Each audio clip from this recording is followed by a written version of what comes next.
ओम नमः सिद्धेभ्यः। नमो अरिहन्ताणं, नमो सिद्धाणं, नमो ऐर्याणं, नमो उवज्झायाणं, नमो लोई सव्साहूणम्। मंगलमय मंगलकरन् वीतराग विज्ञान, नमो ताहि जाते बहे हरिहंतादि महान। करि मंगल करि हूँ महान, ग्रंथ करन को काज, जाति मिले समाज सब, आमी निज पदरान। मिथ्या भाव अभावती, जो प्रगट निज भाव, सो जयवंत रहो सदा, यही मोक्ष। चेतिले चेतन, चेत्या विना किम चालसी।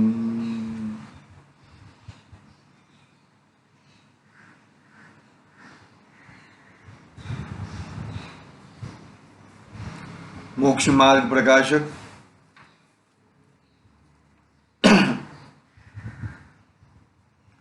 आचार्य कल्प पंडित प्रवर्तोड़मल जी साहब द्वारा रचित मोक्ष मार्ग प्रकाशक अपने सामने विराजमान है।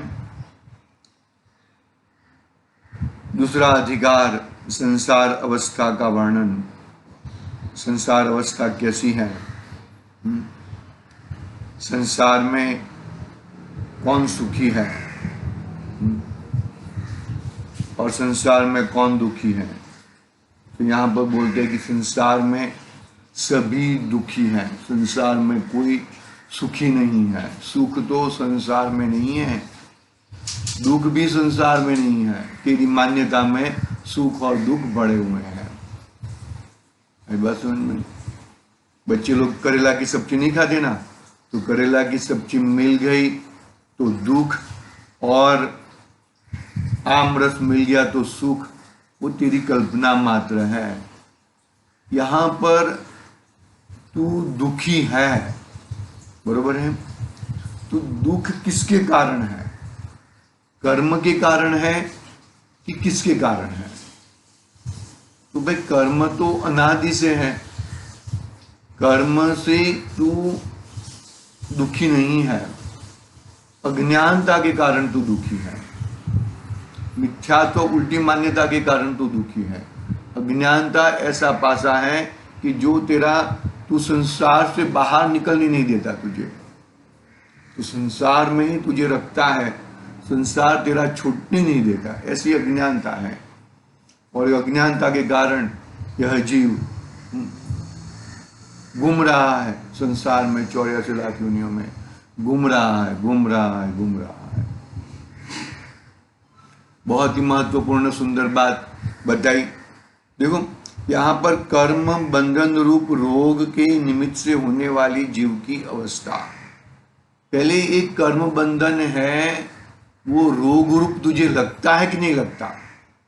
पहला मुद्दे की बात यह है, बता दिया ना कि कर्म बंधन के बंधन रूप रोग के, मतलब ये जो रोग तुझे लगना चाहिए, शरीर में बुखार आई है तो भाई तुझे वो रोग लगना चाहिए कि ये रोग है करके, ये रोग के कारण मुझे तकलीफ हो रही है, संसार में घूम रहा हूं, वो रोग ऐसा दिखना चाहिए। भाई बस पकड़ना बात को अच्छी तरह से। प्रथम तो इस जीव का स्वभाव चैतन्य है।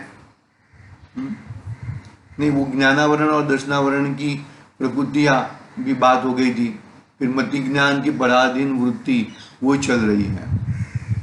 तो रोग तुझे मालूम पड़े कि ये रोग है, ये रोग के कारण, देखो कैसा रोग है कि भाई शक्ति तो अंदर बहुत पड़ी है, सभी पदार्थों को एक साथ जान ले, सभी चराचर पदार्थों को एक साथ में एक समय में जान ले, ऐसी शक्ति पड़ी है।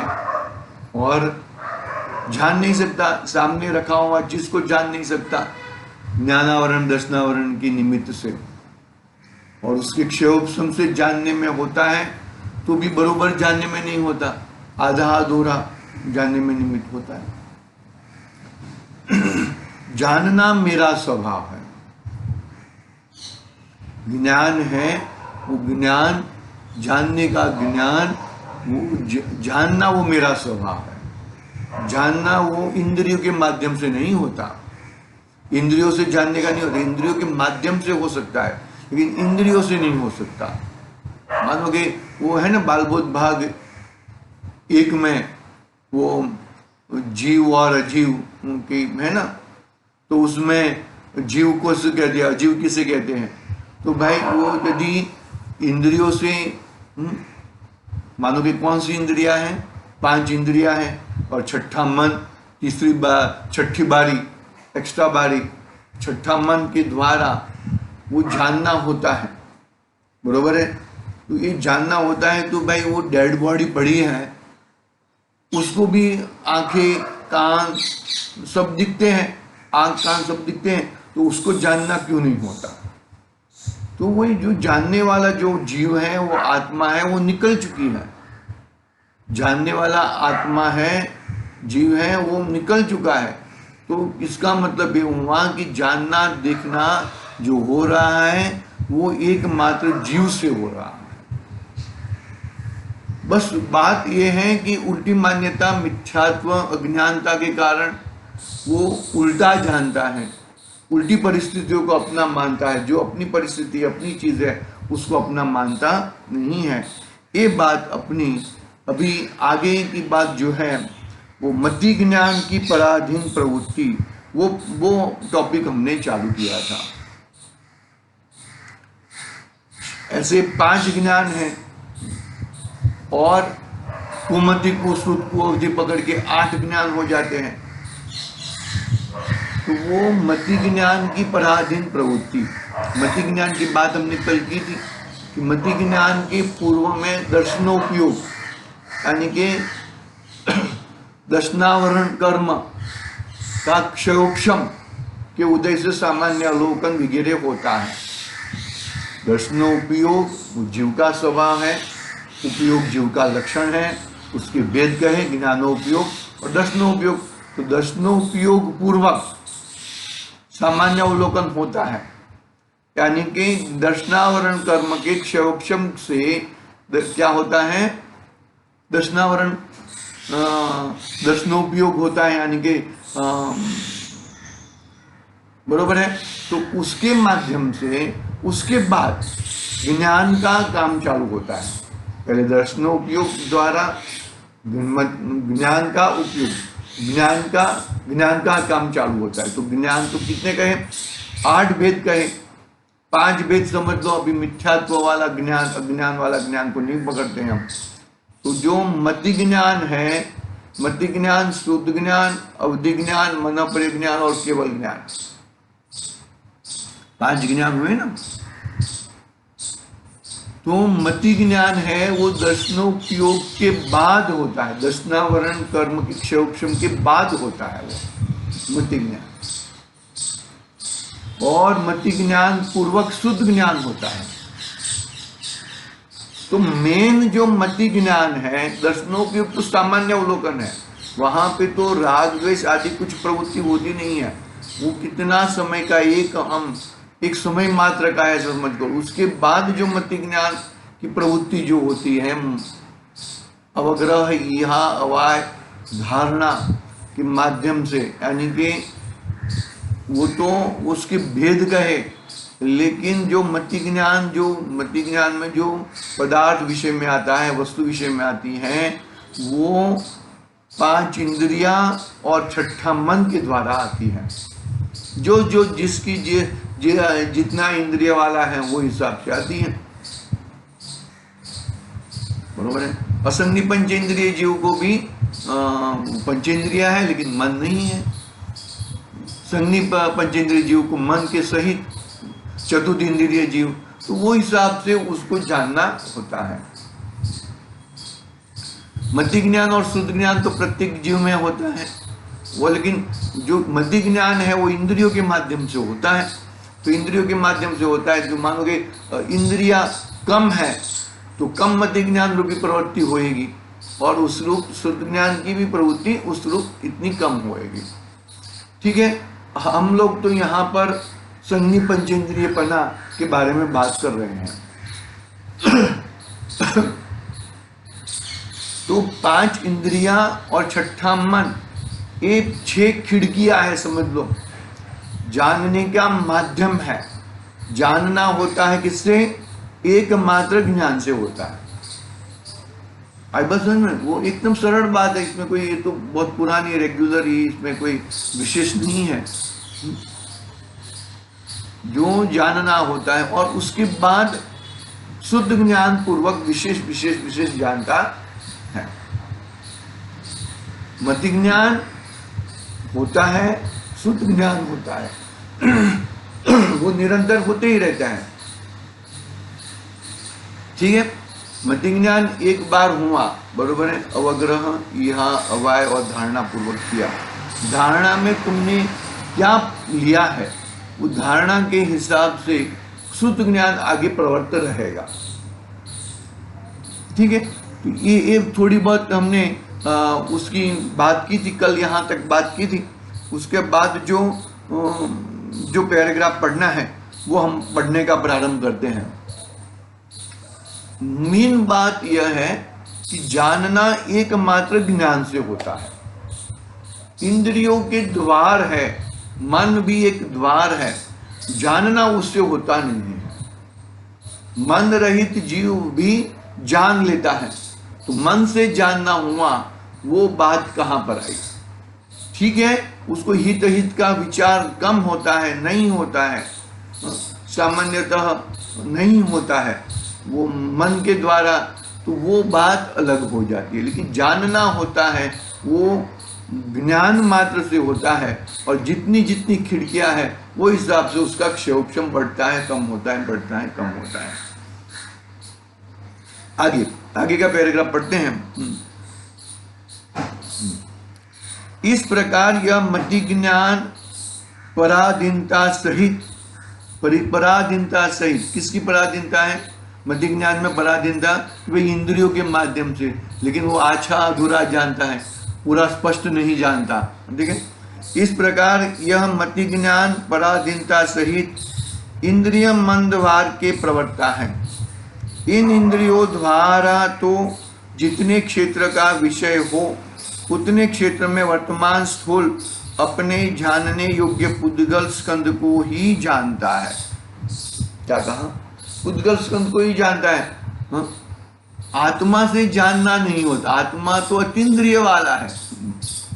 आत्मा की बात यहाँ पर थोड़ी हम लोग साइड पर रख देते हैं। जो जानने की प्रवृत्ति जो हो रही है वो ज्ञान के माध्यम से हो रही है।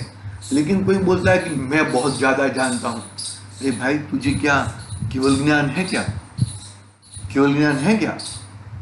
मैं ज्यादा जानता हूँ मतलब क्या हुआ? ज्यादा तो जानने वाले सिर्फ एकमात्र केवल ज्ञानी है, जो सभी पदार्थों को एक साथ में एक समय में जान लेते हैं।